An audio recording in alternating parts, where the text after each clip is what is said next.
যারা আপনাকে আফতাব বলেছেন, নির্বংশ বলেছেন, লেসকাটা বলেছেন, আপনাকে যারা বলছেন মোহাম্মদ মরে যাওয়ার পর মোহাম্মদের নাম নেওয়ার মতো কেউ থাকবে না, মোহাম্মদ মরে যাওয়ার পর মোহাম্মদের বংশের মধ্যে কেউ থাকবে না। হাবিব জানিয়ে দেন, যেই সমস্ত মানুষগুলো এই কথা বলেছেন, মূলত আপনার বংশ পৃথিবী কিয়ামত পর্যন্ত আপনার বংশ থাকবে, আপনার নাম নেওয়ার মতো মানুষ থাকবে। কিন্তু যারা আপনাকে আফতাব বলেছেন, মোহাম্মদ জাদুকর বলেছেন, মোহাম্মদ নির্বংশ বলেছেন, মূলত কিয়ামত পর্যন্ত তাদের কোনো বংশ থাকবে না। বলেছেন কে? আবু লাহাবের স্ত্রী উম্মে জামি আমার নবীকে বললেন, মুহাম্মদ সাল্লাল্লাহু আলাইহি ওয়াসাল্লাম, তোমার কাছে যে একজন শয়তান আসতো, ওই শয়তান তো এখন তোমাকে ভুলে গিয়েছেন। নাউজুবিল্লাহ বলেন। শয়তান মানে জিবরাইল ইসলামকে বোঝানো হয়েছে। মুহাম্মদ, তোমার কবর কেউ নিবে না, তুমি মারা যাওয়ার পর তোমার নাম নেওয়ার মতো কেউ থাকবে না, তোমার এখানেই সমাপ্ত। তোমার যতগুলো সন্তান আল্লাহ নিয়ে গিয়েছেন, এর মাধ্যমে বুঝিয়েছেন, আমরা বুঝতে পেরেছি কাফেররা বলছেন যে তোমার বংশ নির্বংশ হয়ে যাবে। নাউজুবিল্লাহ। তাহলে আল্লাহ রাব্বুল আলামিন কালামে মাজিদ ফুরকানে হামিদের মধ্যে জানিয়ে দিয়েছেন, হাবিব, দুনিয়ার মধ্যে কিছু মানুষ দেখা যাবে এই কোরআনের আওয়াজগুলো বন্ধ করে দিতে চাইবে। দুনিয়ার মধ্যে এমন কিছু মানুষ থাকবে যারা কোরআনের আওয়াজগুলো নিভিয়ে দিতে চাইবে, আপনার বংশ পরম্পরাগুলোকে বন্ধ করে দিতে চাইবে। হাবিব যারা আপনাকে বলেছেন ইন্না শানিয়াকা হুয়াল আবতার, যারা আপনাকে আফতাব বলেছেন, নির্বংশ বলেছেন, লেসকাটা বলেছেন, আপনাকে যারা বলছেন মোহাম্মদ মরে যাওয়ার পর মোহাম্মদের নাম নেওয়ার মতো কেউ থাকবে না, মোহাম্মদ মরে যাওয়ার পর মোহাম্মদের বংশের মধ্যে কেউ থাকবে না।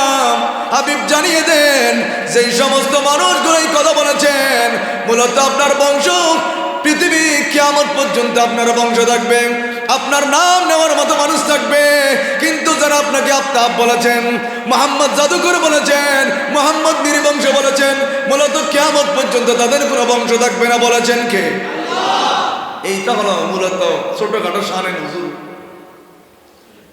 আবু জাহেলের স্ত্রী বলতো, মুহাম্মদ, তোমার কাছে ওই শয়তান তোমাকে ভুলে গিয়েছে, মুহাম্মদুর রাসূলুল্লাহ, তোমাকে নাম নেওয়ার মতো পৃথিবীর মধ্যে কোনো মানুষ থাকবে না, তোমার কোনো বংশ থাকবে না পৃথিবীর মধ্যে, তোমার নাম নেওয়ার মতো তোমার বংশ পৃথিবীর মধ্যে থাকবে না। কিন্তু রব্বুল আলামিন জানিয়ে দিয়েছেন, ইন্না শানিয়াকা হুয়াল আবতার, ইন্না শানিয়াকা হুয়াল আবতার। হাবিব, আপনি নির্বংশ নয়, আপনি লেসকাটা নয়, আপনি এতিম হয়ে জন্মগ্রহণ করেন নাই, আপনার নাম নেওয়ার মতো পৃথিবীর মধ্যে লক্ষ লক্ষ মানুষকে পৃথিবীর মধ্যে যিনি যিনি পাঠাবেন, বলেন তিনি কে? এই জন্য আয়াতের মাধ্যমে আল্লাহ বললেন, ইন্না আতাইনাকাল কাউসার ফাসাল্লি লিরাব্বিকা ওয়ানহার ইন্না শানিয়াকা হুয়াল আবতার। হাবিব, আপনাকে আমি রব্বুল আলামিন কাউসার দান করলাম, কাউসার দিলাম, ফলে ফাসাল্লি লিরাব্বিকা ওয়ানহার, আপনার রবের জন্য আপনি নামাজ পড়ুন, ইন্না শানিয়াকা হুয়াল আবতার। হাবিবুল্লাহ, ইয়া রাসূলুল্লাহ, আপনাকে যারা আফতাব বলে, আপনাকে যারা নির্বংশ বলে, কোরআনের মধ্যে আল্লাহ একটা গালি দিয়েছেন, সূরা কলমের মধ্যে আল্লাহ গালি দিয়েছেন। হাবিব, আপনাকে যারা নির্বংশ বলেছেন, আপনাকে যারা মুহাম্মদ মরে যাওয়ার পর আর কেউ থাকবে না, মুহাম্মদের বংশ পৃথিবীর মধ্যে থাকবে না, আপনাকে যারা জাদুকর বলেছেন, আপনাকে যারা গণক বলেছেন, আপনি তাদেরকে শুনিয়ে দেন, উতুল্লিম বাদা যালিকা জানিন, তাদের জন্মের মধ্যে ভেজাল আছে। সূরা কলমের মধ্যে আপনি পাবেন নুন, এই সূরা নুন, এই নুন দিয়ে যে শুরু করেছেন, এই যেতে যেতে 8 থেকে 10 নম্বর আয়াতের মধ্যে আপনি পাবেন আল্লাহ বলছেন, উতুল্লিম বাদা যালিকা জানিন। হাবিব, যারা আপনাকে নির্বংশ বলেছেন, যারা আপনাকে কবি বলেছেন, যারা আপনাকে গণক বলেছেন, মুহাম্মদ মরে যাওয়ার পর মুহাম্মদের নাম নেওয়ার মতো কেউ থাকবে না, এই ধরনের যারা কটূক্তি করেছেন, আপনি তাদেরকে শুনিয়ে দেন। এটা কোনো ভালো মানুষ বলতে পারে না, তারাই বলতে পারে যাদের জন্মের মধ্যে ভেজাল আছে। এই কোরআনের মোটামুটি আয়াতের অনুবাদ। তো এই জন্য ইমাম গাজ্জালি কিতাবের মধ্যে নোট করেছেন, ইমাম গাজ্জালি উনি বলছেন, হযরত মূসা আলাইহিস সালাম একদিন এক মানুষকে আরশ আজিমের নিচে ছায়ার নিচে দেখতে পেয়েছেন। আল্লাহর কাছে প্রশ্ন করলেন, মালিক ইনি এমন কোন মানুষ যে ব্যক্তিকে আপনি আরশ আজিমের নিচে স্থান দিয়েছেন? উনি এমন কি আমল করেছেন যার কারণে আপনি ওনাকে আরশ আজিমের নিচে স্থান দিয়েছেন? আল্লাহ রাব্বুল আলামিন বললেন, মুসা ওনার মধ্যে 3টা কোয়ালিটি ছিল, 3টা গুণ ছিল। এগুলো আমাদেরও জানার প্রয়োজন আছে না? আচ্ছা, শুধু জমায় আসলাম আগে আগে কিছু শুনে যাবেন, আগে আসলেও সওয়াব আছে, প্রত্যেকটা সেকেন্ডে সওয়াব আছে না? কেমন সওয়াব? নফল নামাজ পড়ার সওয়াব। প্রত্যেকটা সেকেন্ডে আগে আসছেন, ঠকেন নাই। আরে আমরা পুরো সপ্তাহ কত গুনাহ করতেছি, কত অপরাধ করতেছি, অন্তত পক্ষে শুক্রবার আসি না। নবীজি তো হাদিসে বলছেন পুরো সপ্তাহ ছোট ছোট যে গুনাহগুলো হয়েছেন, জুমার নামাজে যাওয়ার সাথে সাথে, জুমার নামাজ থেকে বের হওয়ার সাথে সাথে পুরো সপ্তাহের গুনাহগুলো আল্লাহ মাফ করে দিবেন। এগুলো তো আমাদের জন্য। তা আমরা যদি এই বোনাসটা পাওয়ার পর, এই ডিক্লার পাওয়ার পর যদি তারপরেও যদি আমরা এই আজান দেওয়ার পর একেবারে নামাজ শুরু হওয়ার আগে আগে 2 রাকাত পড়তে আসি, তাহলে এটা কি আমাদের জন্য? এগুলো তো আমাদের জন্য না। আমাদের জন্য তখন হবে যখন আজান দেওয়ার সাথে সাথে আমরা মসজিদের কদম বাই কদম চলে আসবো, তখন লাস্ট মোনাজাতের সময় যাব।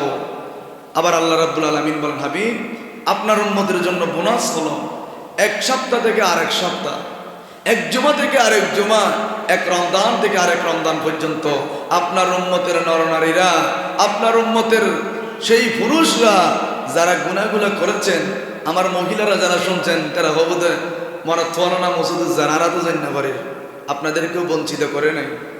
আমার মা বোনরা আপনাদেরকেও বঞ্চিত করে নাই।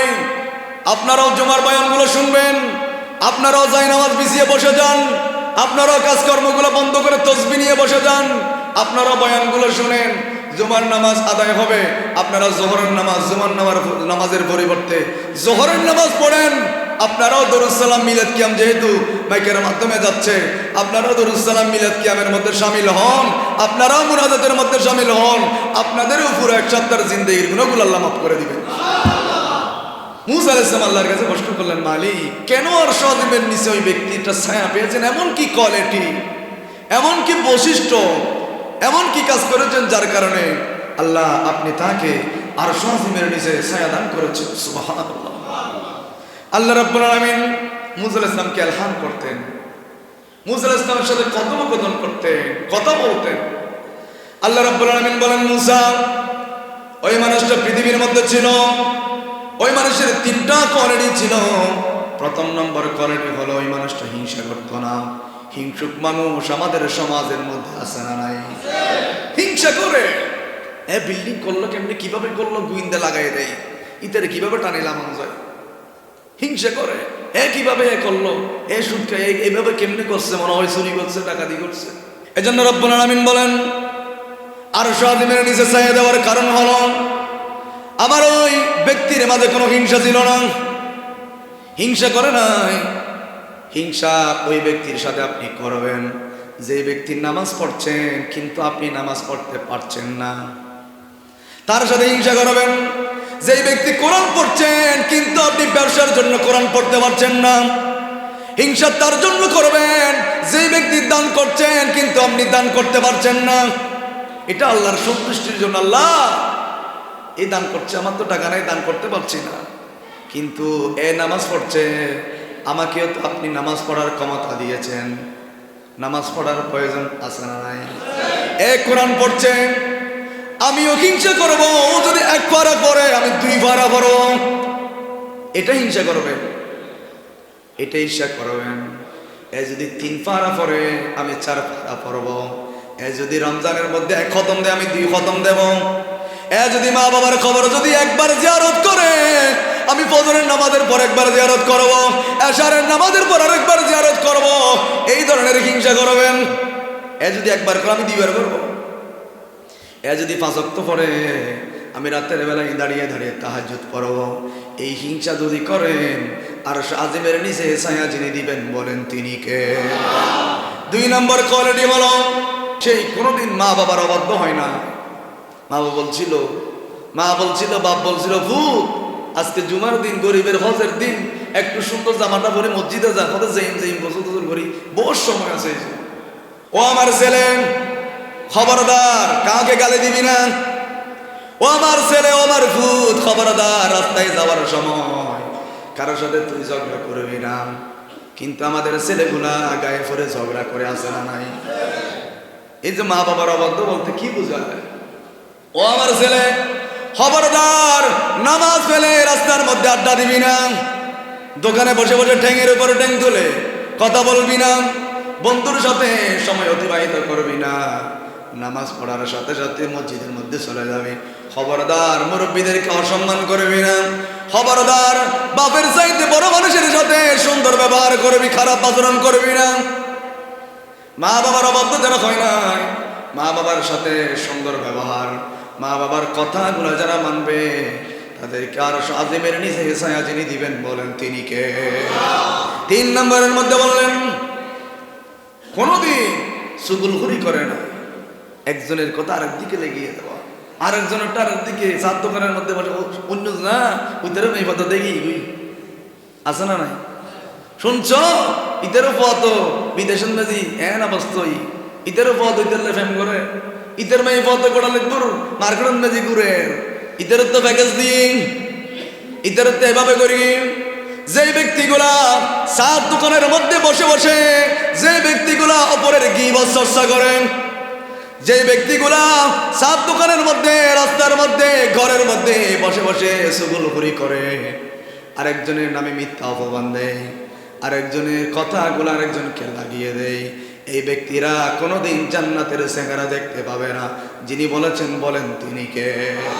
আমার বান্দাটার কোয়ালিটি হলো, আমার এই বান্দাটা জীবনে কোনোদিন চুগলখড়ি করে নাই, জীবনে কোনোদিন কোনো মানুষের সামনে ফেস লাগায় নাই। এই চুগলখড়ির ব্যাপারে মুসা ইসলামের জমানায় খরা চলতেছে, বৃষ্টি হচ্ছে, এমন সময় মুসা ইসলামকে সবাই ধরলেন, আপনি না নবী, আপনি একটু আল্লাহর সাথে, আপনি তো প্রত্যেকদিন আল্লাহর সাথে কথা বলেন, একটু আল্লাহকে বলেন যাতে আমাদের উপর বৃষ্টি নাজিল করেন। ফসলের ক্ষেতগুলো শুকিয়ে গিয়েছেন, আপনি না আল্লাহর নবী, আপনি না আল্লাহর সাথে কথা বলেন, আল্লাহর সাথে বলেন আল্লাহ যাতে আমাদের জন্য বৃষ্টি নাজিল করেন। বৃষ্টি দেওয়ার মালিক বলেন তিনি কে?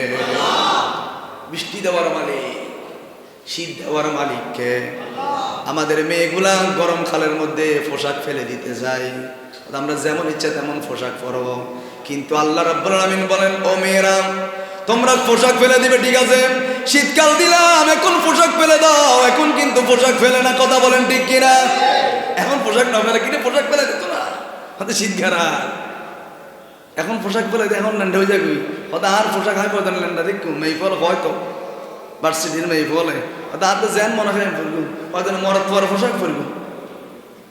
এখন ফটো কি তোরা এখন ক্যাবের উপরে দিয়ে সার্কে গদ আল্লাহ এখন নাই এলে মাঝে মধ্যে দিই, তোরা আরো বুঝে বললে যারা কল আমরা যে খেদায়ত আছে ইতারা সত্যের পথে ইসলামের পথে নিয়ে আসবেন কি? তো সবাই বললেন আপনি একটু আল্লাহর কাছে দোয়া করেন, আল্লাহকে বলেন যাতে বৃষ্টি নাজিল করে। আল্লাহর কাছে ফরিয়াদ করলেন, আল্লাহ আমার কওমের মানুষগুলো বললেন বৃষ্টি দেওয়ার জন্য, মালিক বৃষ্টি দেন। কেউ পানির জন্য পানি না পেয়ে কেউ কেউ মারা যাচ্ছে, ফসল হচ্ছে না, গবাদি পশুগুলো মারা যাচ্ছে, মালিক আপনি একটু বৃষ্টি নাজিল করে। আল্লাহ রাব্বুল আলামিন নির্দেশ দিলেন মুসা তোমার কওম সহ সবাইকে নির্দেশ দেন বৃষ্টির জন্য সালাতুল ইস্তিসকা, অর্থাৎ বৃষ্টি প্রার্থনার জন্য, নামাজ পড়ার জন্য তোমরা সবাই রেডি হও, মাঠের মধ্যে চলে যাও। উন্মুক্ত মাঠের মধ্যে কোনো জুতা নাই, মাথার উপরে কোনো গাছ নাই, আসমানের নিচে জমিনের উপরে নামাজ পড়ার জন্য তোমরা রেডি হয়ে যাও। নির্দেশ দিয়েছেন কে?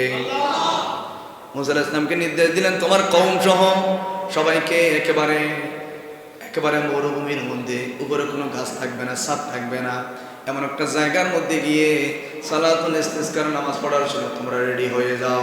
এই নামাজ যদি পড়ো তোমাদের জন্য বৃষ্টি যিনি দিবেন বলেন তিনি কে? নামাজের জন্য এলান করা হলো। ও আমার কওমের মানুষরা, আল্লাহ বলেছেন নামাজ পড়লে বৃষ্টি দিবেন কে?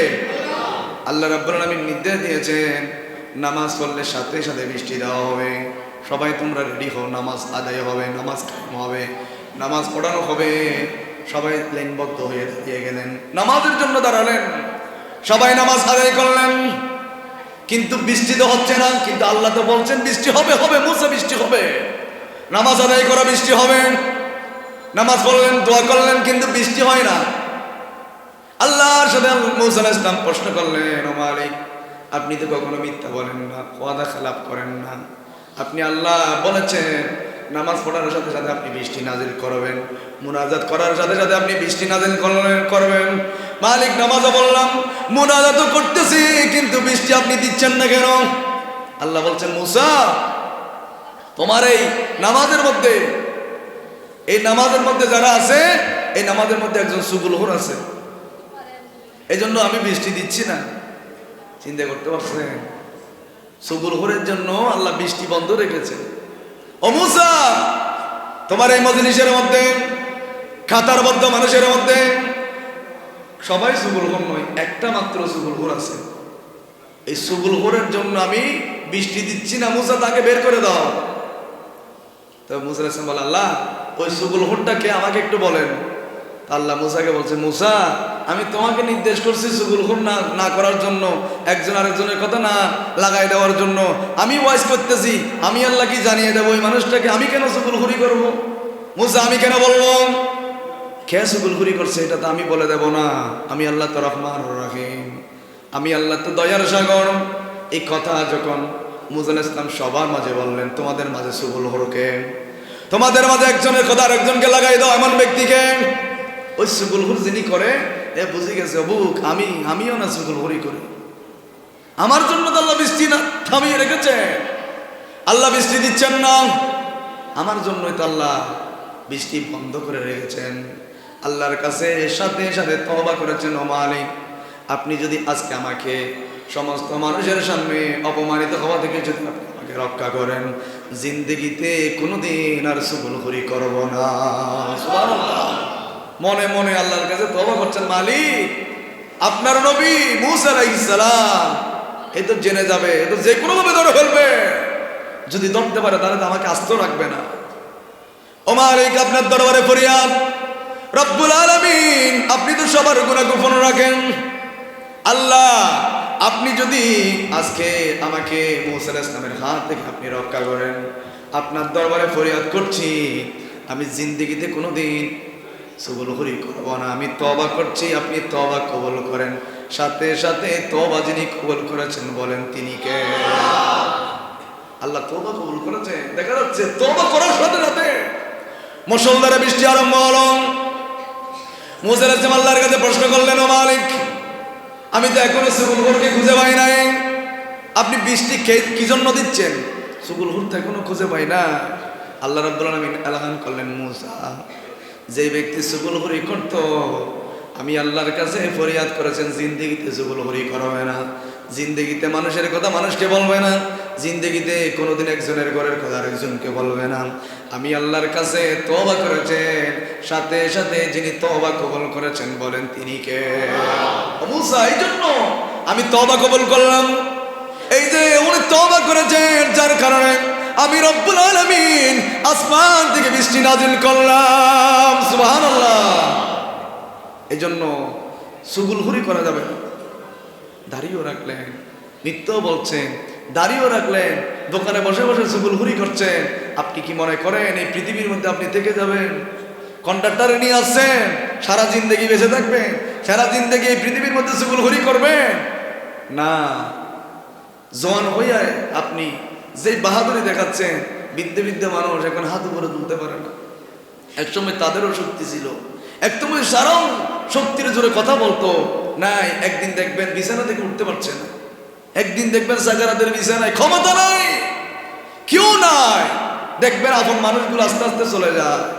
যখন আপনি কামাই করছেন, যখন আপনি বিভিন্ন রকমের হারামের জিনিস এনেছেন, সবাই আপনার সঙ্গ দিয়েছেন, সবাই আপনার বন্ধু ছিল, কিন্তু বিপদে পড়ছেন যখন সাকারাতের বিছানায় পড়ছেন, অত দূর হইতে নখা মরে, ইতে মরে দিলেই তারা বাঁচিতেন, ইতার ভেহানা বাসরাবি ঘুরে ভবনে আছে না নাই? এটার নাম বাস্তবতা। এই জন্য ইমানদার তারা যারা সালাক মানুষ, সালাক মানে ব্যাংকট টিয়া যেমন নয়, সালাক তারা যারা কদম দেওয়ার আগে আগে চিন্তা করে, ভাই যে এগুলোর সুদ খাবে রেখা ভাই, তার গুণার বাগলো তুনো, ইতে নখা মরে, ইতারিং গরিব হনে। কিন্তু না, নেককার সন্তান আছে। আমার নবীজি বললেন, মা বাবা যখন বৃদ্ধ হয়ে যাবে, বুড়ো বয়সে, তোমাকে যেমনি ছোটবেলায় তোমার মা বাবা লালিত পালিত করেছে, গোসল করে দিয়েছেন, খাইতে পারো নাই, তোমার বাপটাও বৃদ্ধ বয়সে তোমার মতো আচরণ করবে, পুরো ছোট বাচ্চার মতো আচরণ করবে। তুমি সন্তান যখন তোমার বাপকে গোসল করিয়ে দিবে যেমনি ভাবে তোমাকে করিয়েছিল। তুমি ছেলে যখন তোমার আব্বাকে খাওয়াই দিবা, তোমার আব্বা পায়খানা প্রস্রাব করেছেন, তোমার আব্বাকে যখন এগুলো পরিষ্কার করবা, সাথে সাথে আরশ আজিম থেকে যিনি খুশি হবেন বলেন তিনি কে? আল্লাহ খুশি হয়ে যাবে। এই জন্য এটা শাবান মাস, সময় তো অনেক কম। এই শাবান মাসের মধ্যে হযরতে আবু হুরায়রা রাদিয়াল্লাহু তাআলা থেকে বর্ণিত, রোজা 3টা রাখলেন ইফতারের সময়। ইউসাল্লি আলা নবিকা হাবিবিকাল মুস্তাফা সাল্লাল্লাহু আলাইহি ওয়াসাল্লাম সালাসাতান মাররাতিন ইনদা ইফতারিহি। রোজা 3টা রাখলেন, 3টা রেখে ইফতার যখন সামনে নিলেন, তখন আমার নবীর উপর যে ব্যক্তি 3বার দরুদ শরীফ পড়বে, সাল্লাল্লাহু আলাইহি ইয়া রাসূলুল্লাহ, সাল্লাল্লাহু আলাইকা ইয়া রাসূলুল্লাহ, আসসালাতু ওয়াসসালামু আলাইকা সাইয়্যিদি ইয়া রাসূলুল্লাহ মুহাম্মাদুর রাসূলুল্লাহ সাল্লাল্লাহু আলাইহি ওয়াসাল্লাম। আমার নবীর উপরে যারা দরুদ শরীফ পড়বে, হাদিস শরীফ, বুখারী শরীফের হাদিস, বললেন 3টা রোজা রাখবে, ইফতারের সময় ইফতার সামগ্রী সামনে রেখে আমার নবীর উপর যে ব্যক্তি 3বার দরুদ শরীফ পড়বে, ইফতারিহি ইল্লা গফিরাল্লাহু, আল্লাহ মাফ করে দিবেন, লাহু মা তাকাদ্দামা মিন যানবিহি ওয়া বারাকা লাহু ফি রিজকিহি, আল্লাহ তার জীবনের গুনাহ মাফ করে দিবেন, তার জন্য সামনে সব রিজিকগুলো আল্লাহ বরাদ্দ করে দিবে।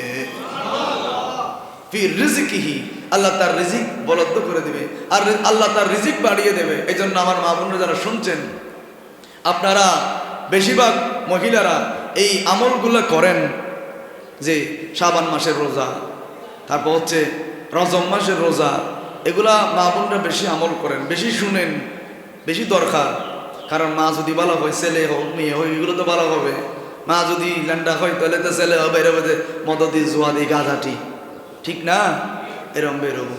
কারণ বরফিসা হুজুর মার গর্ভবতী বরফিসা হুজুর, তো বরফিসা হুজুরের মতো, আব্দুল কাদের জিলানীর মায়ের মতো যারা থাকবে, এখন তো আর তো কি নখুজুস আগে চাই তু আর মেয়ে বউ বিয়ে দিন দে, ফব নামাজ পড়নি, ফব ইসলামত ধর্মত আসেনি, ইসলাম মোতাবেক আসেনি। নবীজির দরবারে সাহাবী আসলেন, ইয়া রাসূলুল্লাহ, নবীজি আমি বিয়ে করতে চাই, কিন্তু ইয়া রাসূলুল্লাহ আমার মোহর দেওয়ার মতো কোনো ধরনের টাকা পয়সা নাই, মোহরানা দেওয়ার মতো কোনো টাকা পয়সা নাই। আমার নবীজি এক মেয়েকে ডাকলেন, ও মেয়ে, ও মা, তুমি কোরআন জানো কিনা? উনি বললেন, ইয়া রাসূলুল্লাহ আমি কোরআন পড়তে জানি না। ওই সাহাবীকে বললেন, তুমি কি কোরআন পড়তে পারো কিনা? বললেন, ইয়া রাসূলুল্লাহ আমি কোরআন পড়তে পারি। আমার নবী বললেন, ও মা, উনি কোরআন পড়তে পারে, তুমি পড়তে পারো না, তোমার বিয়ের জন্য টাকা দেওয়ার মতো কোনো টাকা নাই, কিন্তু ও মা, তোমার বিয়ের মোহরের মতো মোহর আমি নবীজি ধার্য করে দিলাম। তুমি কোরআন জানো না, আমার এই সাহাবী তোমাকে কোরআন পড়াবে, এটাই হলো মা তোর বিয়ের মোহরনা। সুবহানাল্লাহ। এত তো তোর তালাক বাড়িদার গুই ফোয়া সরকারে চুরি করে কিনা, ফোয়া কেন কোটরায় করে কিনা, ইন চাইতে লিখো, ফোয়া তো মুখ দাঁড়িয়ে আছে না, ইন তো নজাইতে লিখো। এত তো ইতে মক্কায় আইরে ফিট্টি বেশ বানায় ফেলার, মারিও ফেলার, ফাঁসিও দি ফেলার, আছে না নাই? আছে। নবীজির দরবারে এলে কমন বেজে এক সাহাবী বই আছে, বিয়ে করুন আর রসুল দোয়া, তোমরা যারা বিয়ে করে উপযুক্ত বিয়ে করে ফেলেও, সামর্থ্য যারা আছে তোমরা বিয়ে করে ফেলো। কোনের মধ্যে আমার নবী সাহাবীকে জিজ্ঞেস করলেন, ও সাহাবী, তোমার কি বিয়ে করতে মন চায় না? বয়স তো অনেক হলো। বললেন, ইয়া রাসূলুল্লাহ বিয়ে তো করতে চাই, কিন্তু আমি এত কালো মানুষ, আমাকে তো কেউ কোনো মেয়ে বিয়ে করবে না। নবীজি, আমি তো কালো মানুষ, আমার বাড়ি নাই, ঘর নাই, শুধু আমার কাজ হলো আপনি মুস্তাফার চেহারাটা দেখে দেখে আমার ক্ষুধাগুলো নিবারণ করা, এটাই হলো আমার দায়িত্ব। নবীজি, আমার তো টাকা নাই, ঘরও নাই, চেহারাও সুন্দর নাই। আমার নবী বললেন, ঠিক আছে। সাহাবা একরাম সবাই যখন চলে গেলেন, নবীজি একটা চিঠি লিখে ওই ব্যক্তির হাতের মধ্যে দিলেন, এই চিঠিটা অমুক এলাকার প্রেসিডেন্টের হাতের মধ্যে দিবা। প্রেসিডেন্টের হাতের মধ্যে, অমুক এলাকার প্রেসিডেন্ট, এতের প্রেসিডেন্ট কেন আসি আর নবীলে কেন দিওয়ানা আসিল, এন তো বৈশাল লিত হোদে আয় যে তেললে গোসা কয়দিন তোর মত হোক, সমস্যা নেই, খেলাপ দিয়ে 3 লাখ টাকা বাড়া ইয়ে নন্দে বিয়ে দেওয়া করবো, মেনু করে দেয়, এল্লে হানা দিত ফেলি, ঠিক আছে, নলি ঠিক নেই, কত বড় লেখুক চিন্তা করো, তোর নদী পয়সালা নয়, বড় বড় ভিক্ষুক পয়সালা নয়, উন আসলে পয়সালা ঠিক আছে, আবু জাহেলার তো যেন টিয়া আসিল, ফেরাউনের পথে যেন টিয়া আসিল, এই ধরনের ফেরাউন ঠিক না? ওরা তো বললেও বড় কোনো সমস্যা নেই, যে ইসলামত আসেন তা দিন। তো আমার নবী চিঠি দিয়ে পাঠালেন, অমুক এলাকার প্রেসিডেন্টকে আমি নবীজির চিঠিটা দিবা। উনি চিঠিটা নিয়ে কি লেখা আছে এটা তবু জানে না। আমার নবী চিঠি পেয়ে অমুক এলাকার প্রেসিডেন্টের কাছে গিয়ে চিঠিটা দিলেন। আমার নবী দিয়েছেন, উপরে লেখা আছে মুহাম্মদ রাসূলুল্লাহ সাল্লাল্লাহু আলাইহি ওয়াসাল্লাম। চিঠিটা দিলেন, ও এলাকার বড় প্রেসিডেন্ট, আমি জানি তোমার ঘরের মধ্যে একজন সুন্দর রমণী, গুণবতী, রূপবতী, অসম্ভব সুন্দর একটা মেয়ে আছে। আমার এই কুচকুচে কালো সাহাবী, উনি বিয়ে করে নাই। আমি চাই তোমার সুন্দর মেয়ে, যে মেয়েকে চন্দ্র সূর্য দেখে নাই, যে মেয়েকে কেউ দেখে নাই, পর্দানসীন, নেককার, সলিহিন, আমার মা বোনরা যারা কথাগুলো শুনছেন, এগুলো আমল করার প্রয়োজন আছে না নাই? মুরব্বীরা যারা শুনছেন আমল করবেন। এতলে টিয়া তো খবর যেত নয়, সাইরে দন ফোন নামাজি না ফুয়ার ইসলাম মোতাবেক আছে না, বেশি গুরুত্ব দেওয়ার জন্য বলেছেন দিনদারি। দিন কতটুকু আছে তার মধ্যে, সে নামাজ পড়তে পারে কিনা, সময় অনেক ছিল। আমি একটু দ্রুত বলছি। চিঠি দেওয়া হলো, আমি মুহাম্মদ রাসূলুল্লাহ বলছি, তোমার ঘরে জানি একটা সুন্দর মেয়ে আছে। আমি যাকে পাঠাচ্ছি ওনার সাথে যদি তুমি একটু চিন্তা করে দেখতে, বিয়ে দেওয়ার জন্য, ও কিন্তু অনেক নেককার ছেলে। বলছেন আমার রহমাতুল লিল আলামিন, আমার নবীজি উপরে আমার নবীর নাম সিগনেচার করা। এই কথাই সিডি যখন বাপ পড়তেছে, উনি সিডিটা দিয়ে বারান্দায় দাঁড়িয়ে থাকলেন। ভিতরে গিয়ে সিডিটা যখন উনি পড়তেছেন, প্রেসিডেন্ট পড়তেছেন, ওই প্রেসিডেন্টের মেয়ে জানালা দিয়ে শুনে আছে যে মুহাম্মদ রাসূলুল্লাহ সিডি পাঠিয়েছেন ওনার মেয়ের জন্য। মেয়েগুলো কেমন আদব পালা ছিল। উনি বললেন, আমি সিডি পেয়েছি, ঠিক আছে, আমার মেয়ের মতামত তো নেওয়া প্রয়োজন, ঠিক আছে, তুমি চলে যাও। মেয়ে ঘর থেকে দূরে বের হয়ে আসলেন, বাবার কাছে আসলেন, আব্বাজান এই সিডি কে দিয়েছেন? বললেন, এটা মুহাম্মদ রাসূলুল্লাহ দিয়েছে। বলেন, আপনি কি লিখেছেন? বললেন, মা তুমি তো অনেক সুন্দর, এটা আমার নবীজি জানে। আমার নবী বলেছেন, কুসকুসে খালো, কালো বর্ণের গড় নাই, বাড়ি নাই, কোনো কিছুর ঠিক নাই। এই সাহাবীর সাথে তোমার বিয়ে নবী দেওয়ার জন্য নির্ধারণ করেছে। ওই মেয়ে বললেন, আব্বাজান তাড়াতাড়ি ওই মানুষকে আপনি ফিরিয়ে আনেন। উনি যদি ভুলক্রমে নবীর দরবারের মধ্যে যায়, আমার নবী যদি নারাজ হয়ে যায়, নিশ্চিত আমরা বাপ মেয়ের জন্য জাহান্নাম ওয়াজিব হয়ে যাবে। চেহারা দেখাতে পারবো না। আব্বাজান আমি সুন্দর, এটা কোনো বড়াইয়ের বিষয় নয়। এই রূপ যৌবন কোনো কিছু থাকবে না, সবগুলো একদিন শেষ হয়ে যাবে। আব্বাজান আমার নবী যদি নারাজ হয়ে যায়, তাহলে তো আমরা কিয়ামতের ময়দানে ওই নবীর উম্মত হিসেবে চেহারা দেখাতে পারবো না। আব্বাজান তাড়াতাড়ি ফিরা, তাড়াতাড়ি ডেকে নিয়ে আসেন। ডেকে নিয়ে আসলেন, কি তোমাকে যেহেতু আমার নবী বলেছেন তোমার সাথে, উনি তো জানে না চিঠির মধ্যে কি লিখা আছে, উনি তো জানে না। চিঠির মধ্যে যে লিখা আছে উনি পড়ে শুনলেন, তোমার সাথে আমার মেয়ের বিয়ে দেওয়ার জন্য রহমাতুল লিল আলামিন পাঠিয়েছেন। আল্লাহর দরবারে শুকরিয়া আদায় করলেন, এমন নবী পেলাম যেই নবী কালো বর্ণের সাথে সুন্দর বর্ণের কোনো পার্থক্য করে না, ধনীর সাথে গরিবের কোনো পার্থক্য করে না, ধনীর সাথে গরিবের কোনো পার্থক্য নাই। এমন নবীর উম্মত হতে পারলাম। আল্লাহর দরবারে সিজদা করে একজনের শুকরিয়া আদায় করেছেন, বলেন তিনি কে? এটার নাম ইসলাম। এটা কঠিন করার কারণে আজকে পরিবারের মধ্যে শান্তি নাই। মেয়েকে প্রত্যেকদিন ফিরেছে, হুজুর বেশি মারেন তো দুই দিও দে, মত দিছাই দিও, তুই নামাজি চাই তো ন দো, দিনদার চাই তো ন দো, দাড়িওয়ালা মেয়ে ফল যারা হরে তারা রকম দিয়া দাড়ি দিই ন দিন বুড়ো বুড়ো মিক্কে লাগে, আছে না নাই? দাঁড়িয়ে দাঁড়িয়ে আমাদের বুড়ো বুড়ো মিক্কে লাগে। তো তোমার ফল যে সমস্ত মেয়ে ফল এই দাড়ি দেখিয়ে বিয়ে না করে, তোরা বাঁচি গিয়েছিবি। এই মেয়ে ফল তোর ঘরে দাঁড়ালি গরম নিয়ে জ্বালা দিব। শ্বশুর শাশুড়ি সুখ পাইতে নয়, এই জীবে দাড়ি পছন্দ না করে, এই ধরনের বেহাইয়া মেয়ে ভোয়া এখন পছন্দ করে তো ফেকাসের ফল হবে, ঠিক না? এত লোক ডিভোর্স বাড়ে দাঁড়ি, একজন 14 বিয়ে আর গৌসবাকর মা কেন আসি তুমি করলে, আর গৌসবাকর বাপ, আমার গৌসবাকর আব্বাজান একটা ফল খেয়েছেন মাত্র। এই ফল খাওয়ার কারণে 12 বছর পর্যন্ত ওই ফলের বাগানের মালিকের চাকরি করেছেন।